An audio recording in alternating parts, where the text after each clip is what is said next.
श्री गणेशाय नमः। श्री गुरुदेवाय नमः। ओम नमः शिवाय। आज की शिव पुराण कथा में आप सभी भक्तों का स्वागत है।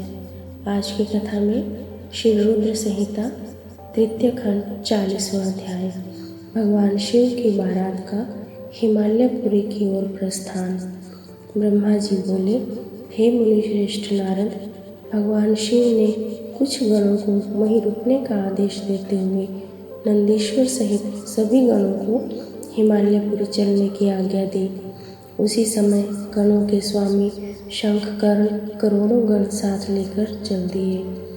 फिर भगवान शिव की आज्ञा पाकर गणेश्वर, शंखकर्ण, केकराक्ष, विकृत, विशाख, पारिजात, विकृत आनंद, दुदुम्ब, कपाल, संधारक, कंदुक, कुंडक, विष्टम, पीपल, सनादक, आवेशन, कुंड, पर्वतक, चंद्रतापन, काल, कालक, महाकाल, अग्निक, अग्निमुख, आदित्य मूर्धा, घनवह, सन्नाह, कुमुद, अमोघ, कोकिल, सुमंत्र, काक पादोदर, संतानक, मधुपिंग, कोकिल, पूर्णभद्र, नील, चतुर्वक्त्र, करण, अहिरोमक, यज्वाक्ष, शतमन्यु, मेघमन्यु, काष्ठागूढ़, विरूपाक्ष, सुकेश, वृषभ,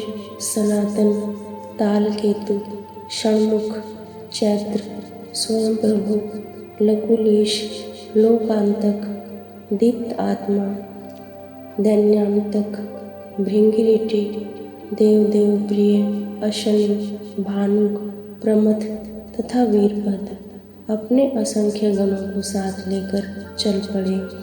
नंदीश्वर एवं गणराज भी अपने अपने गणों को ले क्षेत्रपाल और भैरव के साथ उत्साहपूर्वक चल दिए। उन सभी गणों के सिर पर जटा, मस्तक पर चंद्रमा और गले में नील चिन्ह था। शिवजी ने रुद्राक्ष के आभूषण धारण किए हुए थे। शरीर पर भस्म शोभायमान थी। सभी गणों ने हार, कुंडल, केयूर तथा मुकुट पहने हुए थे। इस प्रकार त्रिलोकीनाथ महादेव अपने लाखों करोड़ों शिवगणों तथा मुझे, श्रीहरि और अन्य सभी देवताओं को साथ लेकर धूमधाम से हिमालय नगरी की ओर चल दिए। शिव जी के आभूषणों के रूप में अनेक सर्प उनकी शोभा बढ़ा रहे थे और वे अपने नंदी बैल पर सवार होकर पार्वती जी को ब्याहने के लिए चल दिए। इस समय चंडी देवी महादेव जी की बहन बनकर खूब नृत्य करती हुई उस बारात के साथ हो चली। चंडी देवी ने सांपों को आभूषणों की तरह पहना हुआ था और वे प्रेत पर बैठी हुई थी तथा उनके मस्तक पर सोने से भरा कलश था, जो कि दिव्य प्रभा पुंज सा प्रकाशित हो रहा था। उनकी यह मुद्रा देखकर शत्रु डर के मारे कांप रहे थे। करोड़ों भूत प्रेत उस बारात की शोभा बढ़ा रहे थे। चारों दिशाओं में डमरुओं, भेरियों और शंखों के स्वर गूंज रहे थे। उनकी ध्वनि मंगलकारी थी, जो विघ्नों को दूर करने वाली थी। श्रीहरि विष्णु सभी देवताओं और शिवगणों के बीच में अपने वाहन गरुड़ पर बैठकर चल रहे थे। उनके सिर के ऊपर सोने का छत्र था। चमर डुलाए जा रहे थे। मैं भी वेदों, शास्त्रों, पुराणों, आगमों, सनकादि महासिद्धों, प्रजापतियों, पुत्रों तथा अन्य परिजनों के साथ शोभायमान होकर चल रहा था। स्वर्ग के राजा इंद्र भी ऐरावत हाथी पर आभूषणों से सज धज कर बारात की शोभा में चार चांद लगा रहे थे। भक्त वत्सल भगवान शिव की बारात में अनेक ऋषि मुनि और साधु संत भी अपने दिव्य तेज से प्रकाशित होकर चल रहे थे। देवादिदेव महादेव जी का शुभ विवाह देखने के लिए शाकिनी, यातुधान, बैताल, ब्रह्म राक्षस, भूत, प्रेत, पिशाच, प्रमथ आदि गण, तुम्बुरु, नारद, हा हा और हु आदि श्रेष्ठ गंधर्व तथा किन्नर भी प्रसन्न मन से नाचते गाते उनके साथ हो लिए। इस विवाह में शामिल होने में स्त्रियां भी पीछे न थीं। सभी जगत माताएं, देव कन्याएं, गायत्री, सावित्री, लक्ष्मी और सभी देवांगनाएं और देव पत्नियां तथा देव माताएं भी खुशी खुशी शंकर जी के विवाह में सम्मिलित होने के लिए बारात के साथ हो ली। वेद, शास्त्र, सिद्ध और महर्षि जिसे धर्म का स्वरूप मानते हैं, जो स्फटिक के समान श्वेत व उज्ज्वल है, वह सुंदर बैल नंदी भगवान शिव का वाहन है। शिव जी नंदी पर आरूढ़ होकर उसकी शोभा बढ़ाते हैं। भगवान शिव की यह छवि बड़ी मनोहारी थी। वे सज धज कर समस्त देवताओं, ऋषि मुनियों, शिवगणों, भूत प्रेतों, माताओं के सानिध्य में अपनी विशाल बारात के साथ अपनी प्राण वल्लभा देवी पार्वती का पानी ग्रहण करने के लिए आनंद होकर अपने ससुर गिरिराज हिमालय की नगरी की ओर पग बढ़ा रहे थे। वे सब मदमस्त होकर नाचते गाते हुए हिमालय के भवन की तरफ बढ़े जा रहे थे। हिमालय की तरफ बढ़ते समय उनके ऊपर आकाश से पुष्पों की वर्षा हो रही थी। बारात का वह दृश्य बहुत ही मनोहारी लग रहा था। चारों दिशाओं में शहनाइयाँ बज रही थी और मंगल गान गूंज रहे थे। उस बारात का अनुपम दृश्य सभी पापों का नाश करने वाला तथा सच्ची आत्मिक शांति प्रदान करने वाला था। 41वां अध्याय मंडप वर्णन व देवताओं का भय। ब्रह्मा जी बोले, हे मुनिश्रेष्ठ नारद, तुम भी भगवान शिव की बारात में सहर्ष शामिल हुए थे। भगवान शिव ने श्री हरि विष्णु से सलाह करके सबसे पहले तुमको हिमालय के पास भेजा। वहां पहुंचकर तुमने विश्वकर्मा के बनाए दिव्य और अनोखे मंडप को देखा तो बहुत आश्चर्यचकित रह गए। विश्वकर्मा द्वारा बनाई गई विष्णु, ब्रह्मा तथा समस्त देवताओं की मूर्तियों को देखकर यह कह पाना कठिन था कि ये असली हैं या नकली। वहाँ रत्नों से जड़े हुए लाखों कलश रखे थे। बड़े बड़े केले के खम्भों से मंडप सजा हुआ था। तुम्हें वहाँ आया देखकर शैलराज हिमालय ने तुमसे पूछा कि देवर्षि, क्या भगवान शिव बारात के साथ आ गए हैं? तब तुम्हें साथ लेकर हिमालय के पुत्र मैनाक आदि तुम्हारे साथ बारात की अगवानी के लिए आए। तब मैंने और विष्णु जी ने भी तुमसे वहाँ के समाचार के बारे में पूछा। हमने तुमसे यह भी पूछा कि शैलराज हिमालय अपनी पुत्री पार्वती का विवाह भगवान शिव से करने के इच्छुक हैं या नहीं। कहीं उन्होंने अपना इरादा बदल तो नहीं दिया। यह प्रश्न सुनकर आप मुझे और विष्णु जी और देवराज इंद्र को एकांत स्थान पर ले गए और वहाँ जाकर तुमने वहाँ के बारे में बताना शुरू किया। तुमने कहा कि हे देवताओं, शैलराज हिमालय ने शिल्पी विश्वकर्मा से एक ऐसे मंडप की रचना करवाई है जिसमें आप सब देवताओं के जीते जागते चित्र लगे हुए हैं। उन्हें देखकर मैं तो अपनी सुध बुध ही खो बैठा था। इसे देखकर मुझे लगता है कि गिरिराज आप सब लोगों को मोहित करना चाहते हैं। यह सुनकर देवराज इंद्र भय के मारे कांपने लगे और बोले, हे लक्ष्मीपति विष्णु जी, मैंने त्वष्टा के पुत्र को मार दिया था। कहीं उसी का बदला लेने के लिए मुझ पर विपत्ति न आ जाए। मुझे संदेह हो रहा है कि कहीं मैं वहां जाकर मारा न जाऊं। तब इंद्र के वचन सुनकर श्री हरि विष्णु बोले कि हे इंद्र, मुझे भी यही लगता है कि वह मूर्ख हिमालय हमसे बदला लेना चाहता है, क्योंकि मेरी आज्ञा से ही तुमने पर्वतों के पंखों को काट दिया था। शायद यह बात आज तक उन्हें याद है और वे हम सब पर विजय पाना चाहते हैं, परंतु हमें डरना नहीं चाहिए। हमारे साथ तो स्वयं महादेव जी हैं। भला फिर हमें भय कैसा। हमें इस प्रकार गुपचुप बातें करते देखकर भगवान शिव ने लौकिक गति से हमसे बात की और पूछा, हे देवताओं, क्या बात है, मुझे स्पष्ट बता दो। शैलराज हिमालय मुझसे अपनी पुत्री पार्वती का विवाह करना चाहते हैं या नहीं। इस प्रकार यहाँ व्यर्थ बातें करते रहने से भला क्या लाभ। भगवान शिव के इन वचनों को सुनकर नारद तुम बोले, हे देवादिदेव शिव जी, गिरिजा नंदिनी पार्वती से आपका विवाह तो निश्चित है, उसमें भला कोई विघ्न बाधा कैसे आ सकती है। तभी तो शैलराज हिमालय ने अपने पुत्रों मैनाक आदि को मेरे साथ बारात की अगवानी के लिए यहाँ भेजा है। मेरी चिंता का कारण दूसरा है। प्रभु, आपने मुझे हिमालय के यहाँ बारात के आगमन की सूचना देने के लिए भेजा था। जब मैं वहाँ पहुँचा तो मैंने विश्वकर्मा द्वारा बनाए गए मंडप को देखा। शैलराज हिमालय ने देवताओं को मोहित करने के लिए एक अद्भुत और दिव्य मंडप की रचना कराई है। आपको यह जानकर आश्चर्य होगा कि वे सब इतने जीवंत हैं कि कोई भी उन्हें देखकर मोहित हुए बगैर नहीं रह सकता। उन चित्रों को देखकर ऐसा महसूस होता है कि वे अभी बोल पड़ेंगे। प्रभु, उस मंडप में श्रीहरि, ब्रह्मा जी, देवराज सहित सभी देवताओं, ऋषि मुनियों सहित अनेक जानवरों और पशु पक्षियों के सुंदर व लुभावने चित्र बनाए गए हैं।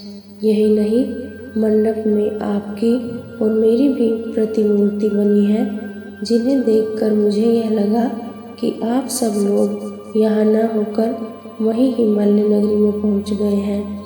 नारद, तुम्हारी बातें सुनकर भगवान शिव मुस्कुराए और देवताओं से बोले, आप सभी को भय की कोई आवश्यकता नहीं है। शैलराज हिमालय अपनी प्रिय पुत्री पार्वती हमें समर्पित कर रहे हैं, इसलिए उनकी माया हमारा क्या बिगाड़ सकती है। आप अपने भय को त्याग कर हिमालय नगरी की ओर प्रस्थान कीजिए। भगवान शिव की आज्ञा पाकर सभी बाराती भय मुक्त होकर उत्साह और प्रसन्नता के साथ पुनः नाचते गाते शिव बारात में चल दिए।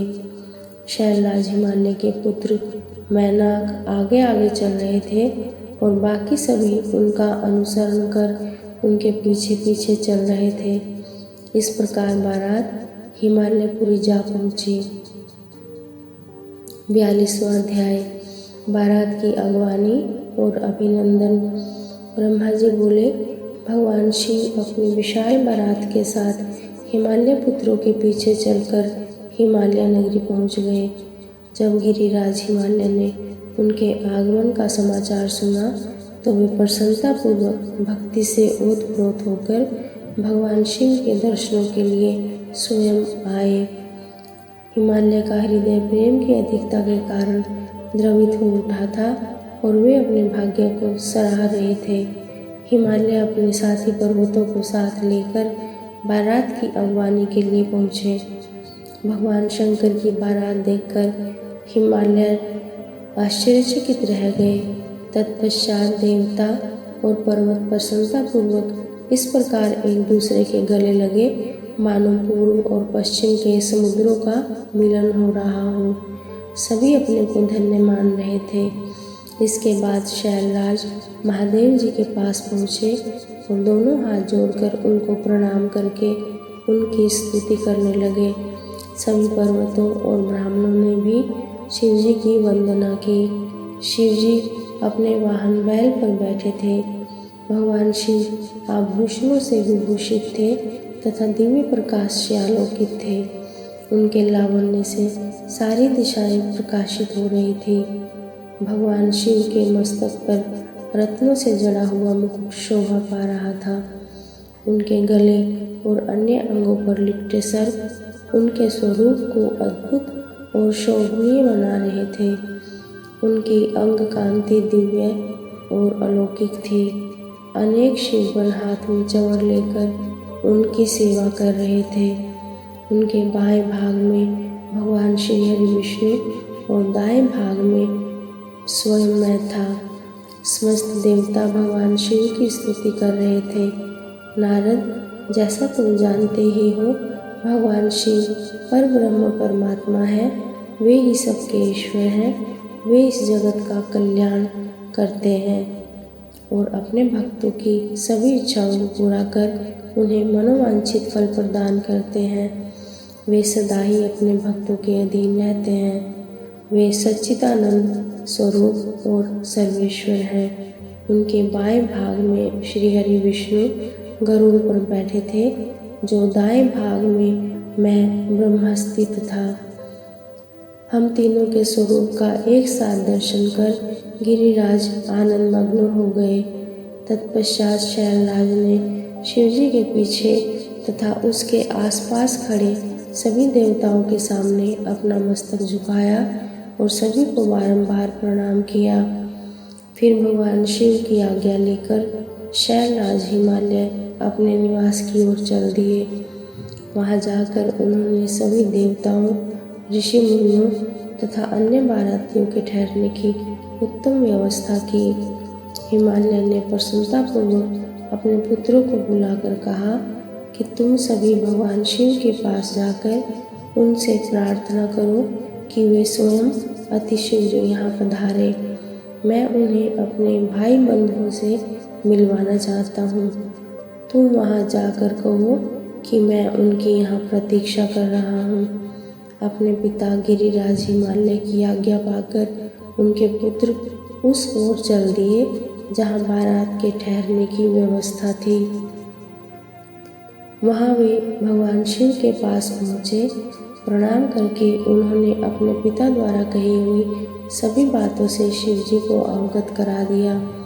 तब भगवान शंकर ने कहा कि तुम अपने पिता से कहो कि हम शीघ्र ही वहाँ पहुँच रहे हैं। भगवान शिव से आज्ञा लेकर हिमालय के पुत्र वापस चले गए। तत्पश्चात देवताओं ने तैयार होकर गिरिराज हिमालय के घर की ओर प्रस्थान किया। महादेव जी के साथ भगवान विष्णु और मैं ब्रह्मा शीघ्रतापूर्वक चलने लगे। तभी देवी पार्वती की माता देवी मैना के मन में त्रिलोकीनाथ भगवान शिव के देखने की इच्छा हुई। इसलिए देवी मैना ने तुमको संदेशा भेजकर अपने पास बुलवा लिया। भगवान शिव से प्रेरित होकर देवी मैना की हार्दिक इच्छा को पूरा करने के लिए आप यहाँ आ गए। 43वां अध्याय शिव जी की अनुपम लीला। ब्रह्मा जी बोले, हे नारद, तुमको अपने सामने देखकर देवी मैना बहुत प्रसन्न हुई और तुम्हें प्रणाम करके बोली, हे मुनिश्रेष्ठ नारद, मैं भगवान शिव के इसी समय दर्शन करना चाहती हूँ। मैं देखना चाहती हूँ कि जिन शिव जी को पाने के लिए मेरी बेटी पार्वती ने घोर तपस्या की तथा अनेक कष्टों को भोगा, उन शिव जी का रूप कैसा है, वे कैसे दिखते हैं। यह कहकर तुमको साथ लेकर देवी मैना चंद्रशाला की ओर चल पड़ी। इधर भगवान शिव भी मैना के इस अभिमान को समझ गए और मुझसे व विष्णु जी से बोले कि तुम सब देवताओं को अपने साथ लेकर गिरिराज हिमालय के घर पहुँचो। मैं भी अपने गणों के साथ पीछे पीछे आ रहा हूँ। भगवान विष्णु ने इसे भगवान शिव की आज्ञा माना और सब देवताओं को बुलाकर उनकी आज्ञा का पालन करते हुए शैलराज के घर की ओर प्रस्थान किया। देवी मैना तुम्हारे साथ अपने भवन के सबसे ऊंचे स्थान पर जाकर खड़ी हो गई। तब देवताओं की सजी सजाई सेना को देखकर मैना बहुत प्रसन्न हुई। बारात में सबसे आगे सुंदर वस्त्रों एवं आभूषणों से सजे हुए गंधर्वगण अपने वाहनों पर सवार होकर बाजे बजाते और नृत्य करते हुए आ रहे थे। इनके गण अपने हाथों में ध्वज की पताका लेकर उसे फहरा रहे थे। साथ में स्वर्ग की सुंदर अप्सराएं मुग्ध होकर नृत्य कर रही थी। उनके पीछे वसु आ रहे थे। फिर मणिग्रीवादी यक्ष, यमराज, नैऋति, वरुण, वायु, कुबेर, ईशान, देवराजेंद्र, चंद्रमा, सूर्य, भृगु आदि देव व मुनीश्वर एक से एक सुंदर और मनोहारी रूप के स्वामी थे और सर्वगुण संपन्न जान पड़ते थे। उन्हें देखकर नारद वह तुमसे यही प्रश्न करती कि क्या ये ही शिव हैं? तब तुम मुस्कुराकर यह उत्तर देते कि नहीं, ये भगवान शिव के सेवक हैं। देवी मैना यह सुनकर हर्ष से विभोर हो जाती कि जब उनके सेवक इतने सुंदर और वैभवशाली हैं तो वे स्वयं कितने रूपवान और ऐश्वर्य संपन्न होंगे। उधर दूसरी ओर भगवान शिव जो कि सर्वेश्वर हैं, उनसे भला जगत की कोई बात कैसे छिप सकती है। वे देवी मैना के हृदय की बात तुरंत जान गए और मन ही मन उन्होंने उनके मन में उत्पन्न अहंकार का नाश करने का निश्चय कर लिया। तभी वहाँ से जहाँ मैना और नारद तुम खड़े हुए थे, श्री हरि विष्णु पधारे। उनकी कांति के सामने चंद्रमा की कांति भी फीकी पड़ जाती है। वे जलंधर के समान श्याम तथा 4 भुजाधारी थे और उन्होंने पीले वस्त्र पहन रखे थे। उनके नेत्र कमल दल के समान सुंदर व प्रकाशित हो रहे थे। वे गरुड़ पर विराजमान थे। शंख, चक्र आदि उनकी शोभा में वृद्धि कर रहे थे। उनके सिर पर मुकुट जगमगा रहा था और वक्षस्थल में श्रीवत्स का चिन्ह था। उनका सौंदर्य अप्रतिम तथा देखने वालों को मंत्रमुग्ध करने वाला था। उन्हें देखकर देवी मैना के हर्ष की कोई सीमा न रही और वे तुमसे बोली कि जरूर ये ही मेरे पार्वती के पति भगवान शिव होंगे। नारद जी, देवी मैना के वचनों को सुनकर आप मुस्कुराए और उनसे बोले कि देवी, ये आपकी पुत्री पार्वती के होने वाले पति भगवान शिव नहीं बल्कि क्षीर सागर के स्वामी और जगत के पालक श्री हरि विष्णु हैं। ये भगवान शिव के प्रिय हैं और उनके कार्यों के अधिकारी भी हैं। हे देवी, गिरिजा के पति भगवान शिव तो संपूर्ण ब्रह्मांड के अधिकारी हैं। वे सर्वेश्वर हैं और वही परम ब्रह्म परमात्मा हैं। वे विष्णु जी से भी बढ़कर हैं। तुम्हारी ये बात सुनकर मैना शिव जी के बारे में बहुत कुछ सोचने लगी कि मेरी पुत्री बहुत भाग्यशाली और सौभाग्यवती है, जिसे धन, वैभव और शौर्य शक्ति संपन्न वर मिला है। यह सोचकर उनका हृदय हर्ष से प्रफुल्लित हो रहा था। वे शिव जी को दामाद के रूप में पाकर अपने कुल का भाग्योदय मान रही थी। वे कह रही थी कि पार्वती को जन्म देकर मैं धन्य हो गई। मेरे पति गिरिराज हिमालय भी धन्य हो गए। मैंने अनेक तेजस्वी देवताओं के दर्शन किए। इन सभी के द्वारा पूज्य और इन सब के अधिपति मेरी पुत्री पार्वती के पति हैं। फिर तो मेरा भाग्य सर्वथा सराहने योग्य है। इस प्रकार मैना अभिमान में आकर जब यह सब कह रही थी, उसी समय उनका अभिमान दूर करने के लिए अपने अद्भुत रूप वाले गणों को आगे करके शिवजी भी आगे बढ़ने लगे। भगवान शिव के सभी गण मैना के अहंकार और अभिमान का नाश करने वाले थे। भूत, प्रेत, पिशाच आदि अत्यंत कुरूप गणों की सेना के सामने से आ रही थी। उनमें से कई बवंडर का रूप धारण किए थे। किसी की टेढ़ी सूंड थी, किसी के होंठ लंबे थे, किसी के चेहरे पर सिर्फ दाढ़ी मूछें ही दिखाई देती थी, किसी के सिर पर बाल नहीं थे तो किसी के सिर पर बालों का घना जंगल था, किसी की आंखें नहीं थी, कोई अंधा था तो कोई काना, किसी की तो नाक ही नहीं थी, कोई हाथों में बड़े भारी भारी मुदगर लिए था तो कोई औंधा होकर चल रहा था, कोई वाहन पर उल्टा होकर बैठा हुआ था। उनमें कितने ही लंगड़े थे, किसी ने दंड और पाश ले रखे थे। सब शिवगण अत्यंत कुरूप और विकराल दिखाई देते थे। कोई सींग बजा रहा था, कोई डमरू तो कोई गोमुख को बजाता हुआ आगे बढ़ रहा था। उनमें से किसी का सिर नहीं था तो किसी के धड़ का पता नहीं चल रहा था, तो किसी के अनेकों मुख थे। किसी के चेहरे पर अनगिनत आंखें लगी थी, तो किसी के अनेकों पैर थे। किसी के हाथ नहीं थे, तो किसी के अनेकों कान थे, तो किसी के अनेकों सिर थे। सभी शिवगणों ने अचंभित करने वाली वेशभूषा धारण की हुई थी। कोई आकार में बहुत बड़ा था, तो कोई बहुत छोटा था। वे देखने में बहुत ही भयंकर लग रहे थे। उनकी लंबी चौड़ी विशाल सेना मदमस्त होकर नाचते गाते हुए आगे बढ़ रहे थे। तभी तुमने अंगुली के इशारे से शिवगणों को दिखाते हुए देवी मैना से कहा, देवी आप पहले भगवान शिव के गणों को देख ले, तत्पश्चात महादेव जी के दर्शन करना। भूत प्रेतों की इतनी बड़ी सेना को देखकर देवी मैना भय से कांपने लगी। इसी सेना के बीच में 5 मुख वाले, 3 नेत्रों और 10 भुजाओं वाले, शरीर पर भस्म लगाए, गले में मुंडों की माला पहने, गले में सर्पों को डाले हुए, बाघ की खाल को ओढ़े, पिनाक धनुष हाथ में उठाए, त्रिशूल कंधे पर रखकर बड़े कुरूप और बूढ़े बैल पर चढ़े हुए भगवान शंकर देवी मैना को दिखाई दिए। उनके सिर पर जटाजूट थी और आंखें भयंकर लाल थी।